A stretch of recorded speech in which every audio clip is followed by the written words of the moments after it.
Welcome back now. If you're just joining us, you're still onto the press, coming to you live from the Abuja studios of KAFTAN TV. Right now we have Samuel Ogunleke, Dokita Olamide. He is a journalist, and we are going to be analyzing some of the headlines we have read to you. Welcome to the program. Good morning. It's good to have you on the program. It's good to have you here again today, Dokita Olamide. And just as we always say, we would address you. So just like I always say, we're going to be addressing you today as Dokita. So that there won't be clash. Yes, exactly. So let's just clarify that before we start what's happening. Dokita is actually my name, so okay, you can actually refer me to with a name, as in call me with any of this name, Dokita Olamide, Samuel Ogunleke, anyone. Good, okay. good. Should I take the? Okay. All right. So let's begin with this headline on the Nigerian Tribune. Okay. You know, I like interesting stories, Of course. I always want to start from them, not undermining any of the other headlines. But this one says Atiku, G5 governors absent as PDP mulls reconciliation. Party stakeholders meet, review 2023 elections. Why do you think that the flag bearer of the party would not have been present at that reconciliation meeting? And then the G5 governors, maybe theirs could be understood, but what about the flag bearer of the party, the presidential candidate? Man in the middle of the entire drama. So what do you make of that? I've actually said this several times that Atiku, during this the just concluded election, before and during, even after the just concluded election, which is a presidential election 2023, said that Atiku shown his weakness too much, that everybody can now see the loopholes.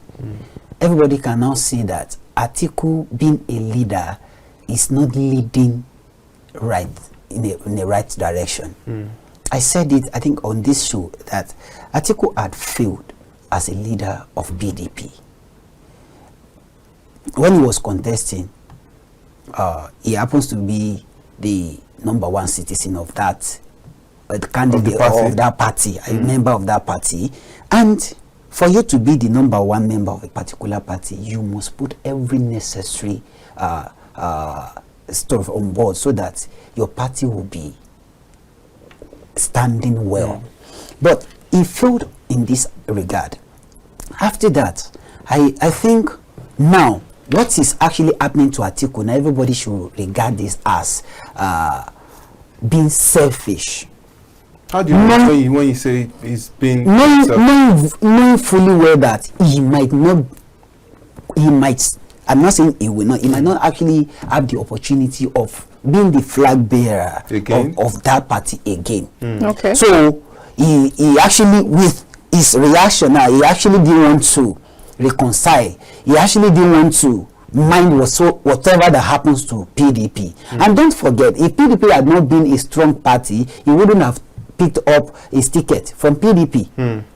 And don't forget that it is just this. It is because of this same article that will be left PDP.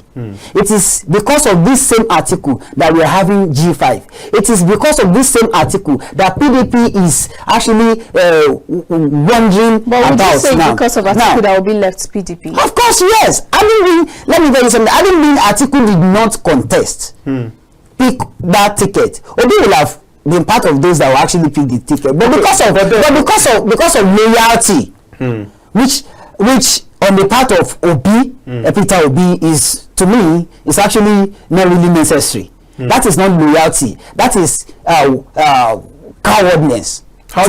First of all, how do you mean it's an act of being coward?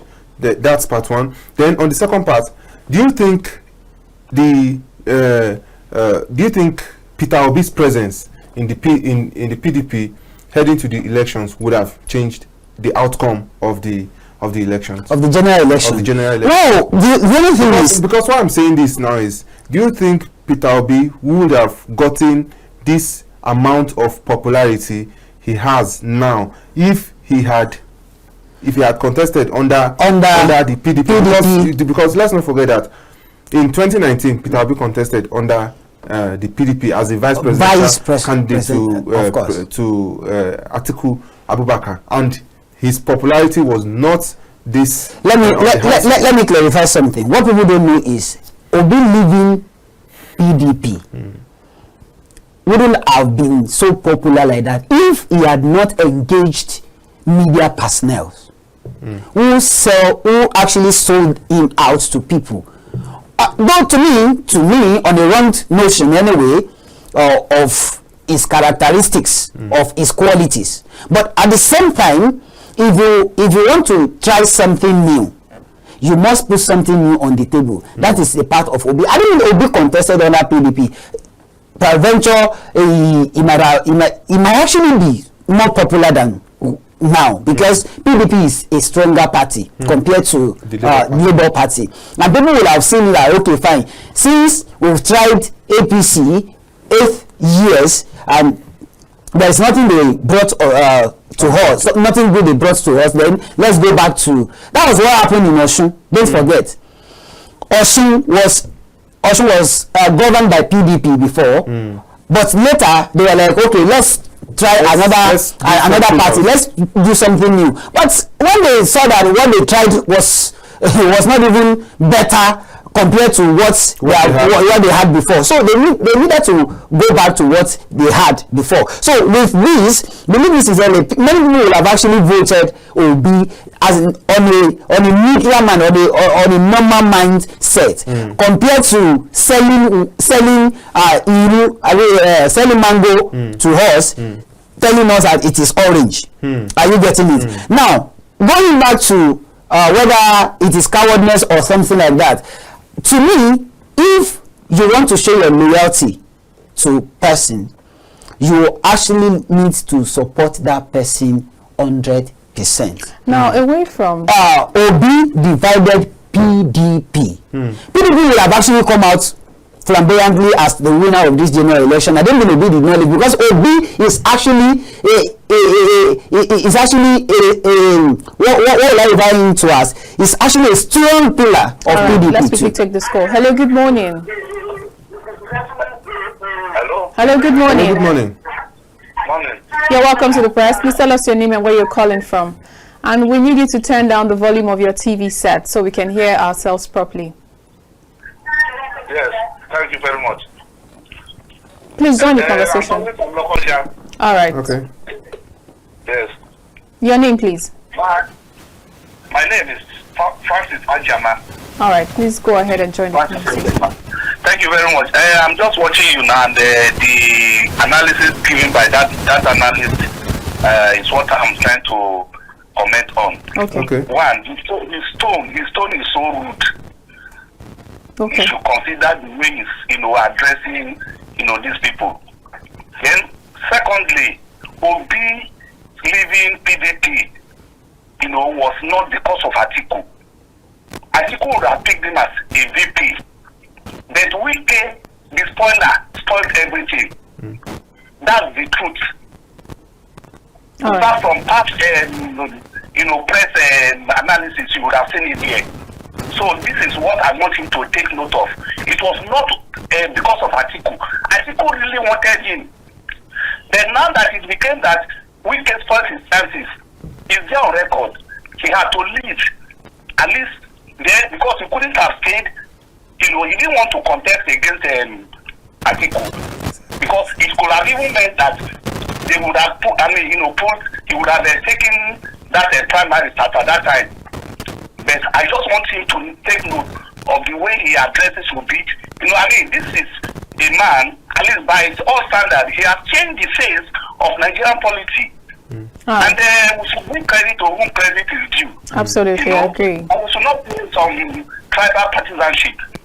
That's what I tend to notice. All right. The Lord bless us. Bless you too. Thank you so much for your contribution.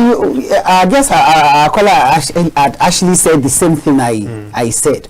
You said he left PDP because of Wiki. But maybe you shouldn't use the act of cowardice like let me instead of loyalty, what I'm saying is actually the same thing at the same time. Hello, good morning.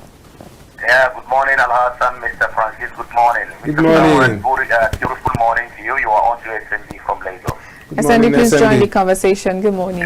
Thank you very much, Mr. Francis and Alhassan, Mr. Samuel. Thank you once again. Let me just put one or two things regarding the political parties issue. As I always made mention, of course, really, PDP, whether we like it or not, is a giant political party, not only in Nigeria, in Africa. Because if you put on APC is a merger, joint political parties to make what APC needs to be. Now, coming to PDP, right from 1999 to date, you look at it, what happened in PDP and other political, it only become this party will become from this party to this party. We're not talking about merger, you understand? So the only problem I see in PDP is they were not able to organize, to condensate their list before the 2023 election, to the extent that they found themselves in this position whereby Obi has no any choice than to go. If there were a very good reconciliation and a mutual understanding, because politics is all about three political ingredients: dialogue, reconciliation, and lobbying. If they would have applied those items, believe me, we'll be talking about other things, not what we are talking today. Now, Obi, I really appreciate what Obi did, but Obi also has his own problems to the extent that he cannot be able to make things work well. But to me, it presents an opportunity to the Westerners, especially the Igbos, to be part and parcel of Nigerian politics. So there are certain things which they need to do, but time do not permit me to go into details. All right. Then secondly, the issue of these 24 billion votes, 10th National Assembly accommodations. Sometimes I ask myself, are we for real? Are we looking for the exact things we are talking about? So understand, big money is outside. Look at now. Although I was invited, for instance, challenging. Please, I'd like you to round up your thoughts, please. Understand? So other governors at the same time. So we are complaining that Nigeria has no money. Where are we going to source that money? That's the question. All right. Thank you very much for your contribution. Thank you so much. Well, back to the question I had asked earlier. Well, like I actually want to let our guests know that I'm not actually condemning. I'm not condemning Peter Obi, no Atiku or whosoever is in this contest. But the fact is, if you want to be loyal, let your loyalty be 100. People are saying Wike chased Obi away. I don't think Wike had the chance of picking the presidential ticket. Would they have left PDP? No. It was, he actually left PDP because he knows very well that he cannot contend with his boss, which is Wike did not say he has left PDP. PDP. Wike did not say he no longer belongs to the PDP. I'm not talking about Wike. I'm talking about Peter Obi. Peter Obi. Peter Obi wouldn't have left PDP if he was given the tickets to run for primary. I'm not talking about being to even run for primary. He wouldn't have left PDP. No, so he had the option of running, but but the only thing is, that's what I'm saying. He had the option of running, but he didn't want to run with his boss. And so far you don't want to run with your boss, you want your boss to run to actually contest, then that means if your loyalty is actually with him, you should stay by him so that he actually get what he contested for. But because of his own personal interest, which is normal in politics, he had to go to another party. That is why I said it is not about competence. It is not about being brave. It is just about I cannot run with side by side with my boss, which is nothing when it comes to politics. So I'm not against Obi or insulting Obi, no, and I will never insult anyone. The only thing I'm saying that people should know that saying that it is Wike, no, it's not about Wike alone. Right, Dokita, it's just about him. A lot has been said about the Peter Obi, Wike, Atiku, and the rest. Now it's time for us to move on to other stories now. Sorry, before you move on to other stories, I feel like he actually didn't hit on my question. My question was, why do you think that the flag bearer of the party, who is the former vice president of Nigeria, Atiku Abubakar? Why do you think he wasn't available at the reconciliation meeting? Could this be that it is going to be, as they usually say, that after a contest, after any election, he leaves the country and then he comes back whenever he wants to contest again? I've actually answered that. That's where this is heading to again. I've answered that he had not been a competent leader in PDP. He had not done well in PDP, and he wouldn't want to actually. I don't think he knew that G5 will not come. I think he would have attended the meeting. But the fact is, he is not for reconciliation of that party. Okay. And you don't forget that if PDP reconcile now, they will be able to strategize well. And peradventure, if Atiku is not in the country, they will have been able to do so many things before he comes back 2027 to pick ticket, and he will not be given chance. Peradventure, he wants to. But for now, I think what he's doing is just that so far I am unable to get to the position I contested for. So why should I continue running the party? Okay. So I think, I am not saying that is exactly what is happening. I think. Apologies. Let's take this call. Hello, good morning. Hello, good morning. I'm Fashion Road. I'm calling you from Atiku. All right, please join the conversation. Good morning, Francis. Good morning. Good morning, Mr. Fortune. Good morning, Mr. Fortune. I want the guest in the house to retract that word. It's very harsh, saying that Peter Obi is a coward. That word is not necessary in that studio right now. President Tinubu is doing very well at the moment, and there is much to talk about him. And some supporters of Peter Obi are beginning to adapt policies that the man is dishing.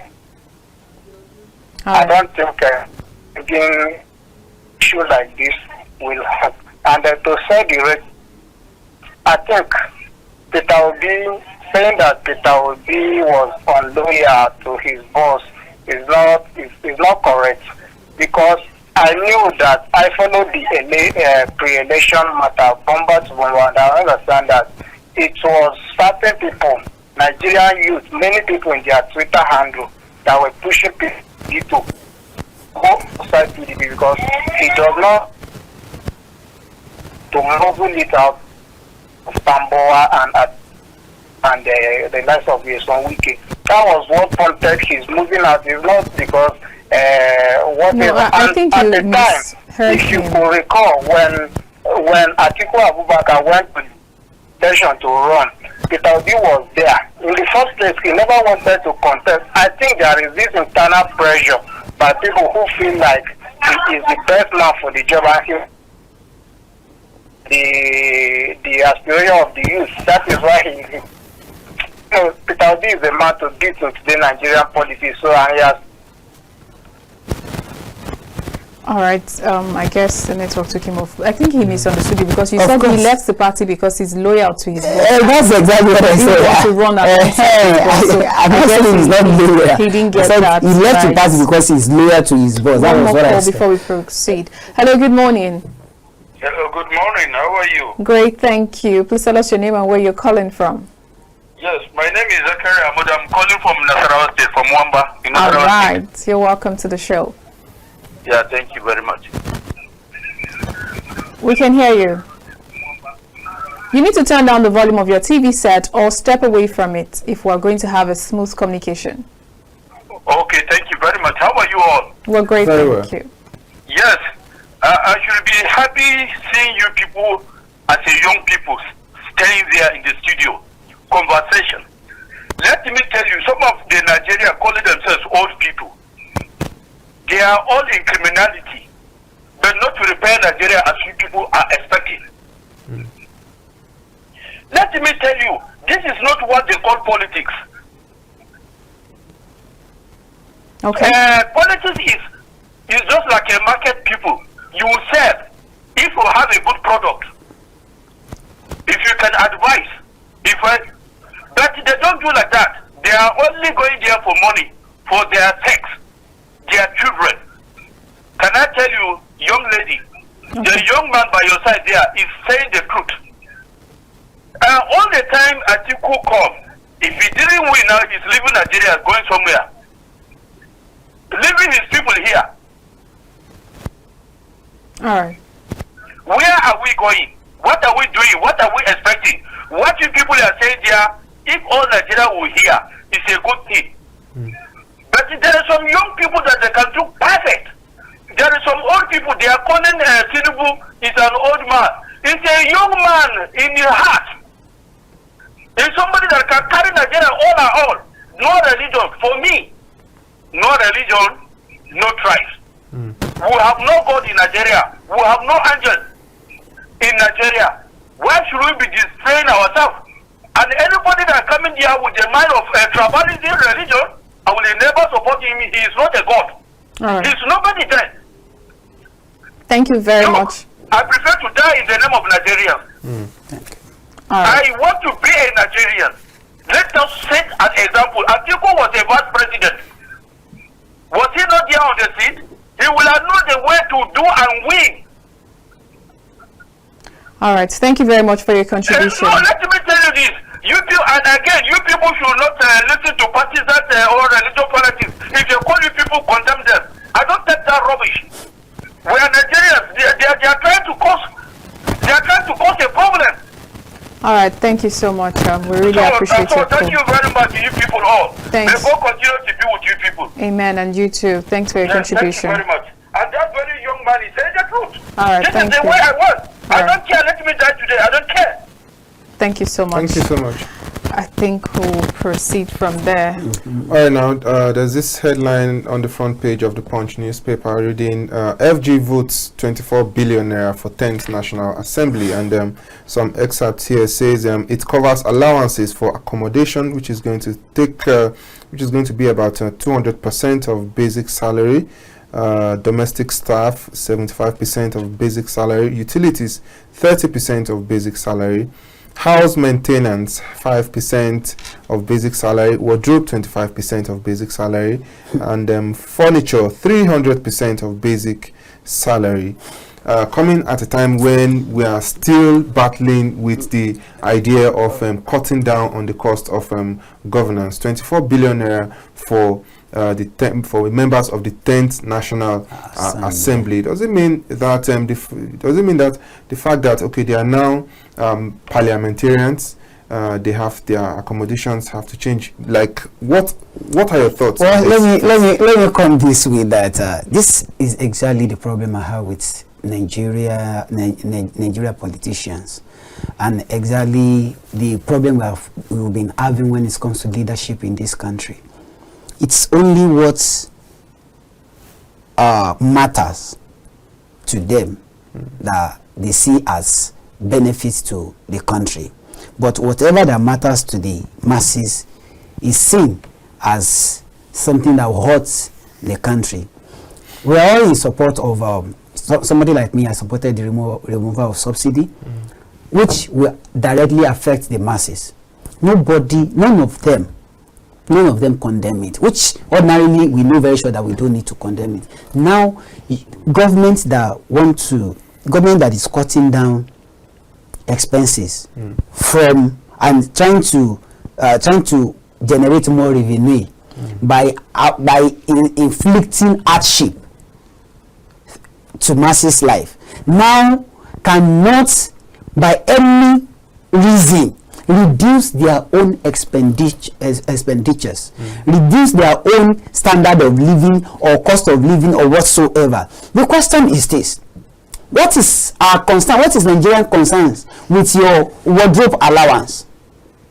I am working with a private sector, and I have my clothes to wear, I have my shoe to wear. Nobody is paying for that. Nigeria is not the one paying for that. So, and I am a citizen of this country. So why should I be paying from my own hard-earned tax money?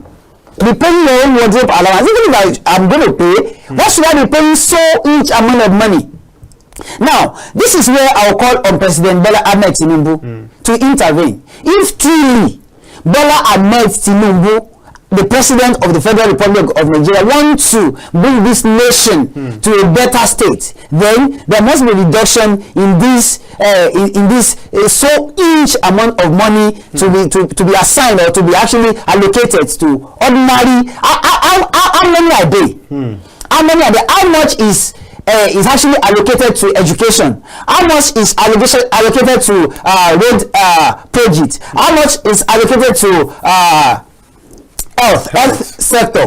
Combine all these things together, all these sectors together, might not even up to the half of what these people are requesting for. Just for what? For a year? Next year we still go there. Another year we still go for good 4 years. Now the issue is this. I always tell people that your national assemblies, that your honorables, your senators that you are voting for are actually the cause of the problem of this country, not even the executives. If National Assembly wants this country to be better, one of them will have moved the motion that there should be reduction in the funds allocating to this chamber. But none of them come out to do that because they are all enjoying it. And I will not even blame them much. But tomorrow when they come, 2027, when they come back to you, you still be the one that will be hailing them, trying to let everybody know that this person has done good. Somebody that is sitting there representing you, looking with his two eyes, as they are bringing all this huge amount of money, whether forget about whether it's allowance or whatsoever, it is it's actually referred to as a reward to them, and it's not their reward. It's like we are just gifting them. Why should we be serving our set of people that are supposed to be serving us? Why should we be going through a lot of problem just because some set of people that are supposed to have represented us are misrepresenting us? Now let me tell you something about this huge amount of money allocated to National Assembly. Do you know that this same set of people that we are talking about will hire advisors, PA, which Nigerians will be paying? When I say Nigerians, I mean from the public money. We'll still be paying them. They have access to, like, I think it's 3 or 4 personal assistants like that Nigeria government will actually be paying also. Will be paying for. Now imagine that. What are you using 4 advisors or even 3 advisors for, personal assistants for? Your PA. So if you want to do anything from your money, you can do whatever you want to do. This same set of people will still steal. I'm not saying they will. Some of them will still steal their constituency allowances. So their constituency money. So what exactly are we nurturing in this country? Which type of governance are we bringing on board? I want to plead to President Bola Ahmed Tinubu again and again that if truly you want to, what we are actually expecting is what you want to do as the president, then there should be a motion to cut down this huge allocation. 1. Then number 2, there should be a motion to cut down numbers of aids that even the president is entitled to. There should be a motion that will cut down the number of agencies that we assign ministers to. Because if we don't do that, believe me sincerely, we'll still continue wallowing in poverty and only masses will be suffering. All right, let's take this call. Hello, good morning. Hello, good morning. You're welcome to the press. Please tell us your name and where you're calling from. Okay, this is Akim calling from Lagos State. All right, please join the conversation. Okay, let me quickly make my point. I think Dokita is saying the right thing anyway, but let me refer him to the issue of Peter Obi. Please, Dokita, after I finish my talk, please just do it. Say you withdrew your statement about Peter Obi being a coward, okay? I understand that is not what you mean. So that's one aside. So again to Dokita, I think it's not going to be easy for Tinubu to confront the National Assembly now because Tinubu has a lot of things now to tackle, especially in the area of security and the economy. Don't let us forget that. The fact is that Nigeria is completely deteriorated. So we just have to exercise patience for this president to pinpoint most important areas first. Those people, you need the National Assembly because they are part by the Constitution of the Federation. So there's nothing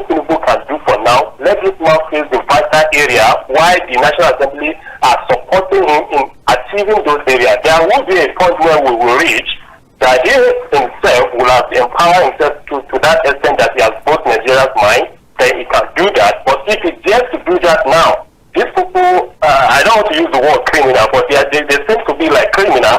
They can turn against him, and when they turn against him, that's the end of it. That is what I want to draw here. Then lastly, I'm calling on all Nigerians. Please give me like 10 to 15 seconds. I'm calling on all Nigerians.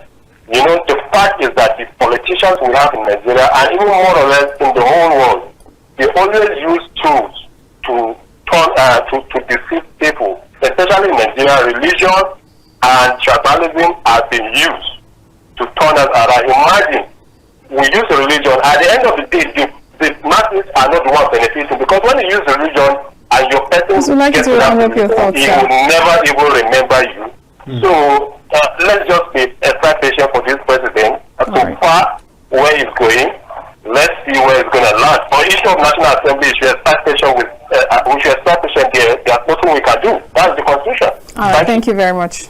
Thank you for your contribution. Well, so I believe that I want you to retract that statement. Well, I actually withdrew that statement. So it's a simple answer, because what I actually meant by that statement is not what people are actually telling me to. Okay, but anyway, that's on the side. So now, with your explanation so far, are you trying to say that, okay, there's this headline that says flood sacks residents from Ogun communities, and then we have this 24 billion naira that is being allocated for National Assembly accommodation, and I know that there have been prior warnings that there's going to be a lot of flood this year, and then things are supposed to be in place. Now we're not seeing motions being moved for funds to be allocated to each state, you know, to help curb most of this flood that has been envisioned to come, and we're seeing state external debts rising to 3 trillion naira. So would you say that we were having some sort of misplaced priority?